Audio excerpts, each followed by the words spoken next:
Hands Are for Holding is a dance-based conversation around healthy relationships and intimate partner violence. At the core of dance and a healthy relationship is trust, respect, equity, and communication. I've always been a really socially minded person and a really socially minded artist, and what Gibney's community action has taught me is how I can best be of service.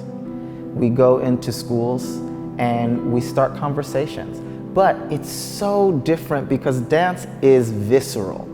Hands Are for Holding in general, it reaches a few different learning styles. So you have something that's very visual, and then you are able to engage in conversation and dialogue around it. I think a facilitator's energy, you're coming into young people's space, and so you really have to honor that and honor the fact that you're not technically a part of their community.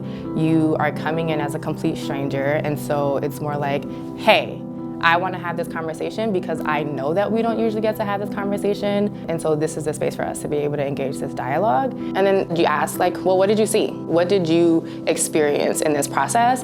And I think as a facilitator, you hold this space, but then you're also a guide in a way. In 2013, GDC company members and activists and educators from the community all came together, and we thought a lot about what we do want in our relationships, what are some healthy relationship dynamic characteristics that we could focus on, and then we built movements to reflect those characteristics. So we had patience, respect, support, equity, a sense of negotiation and trust.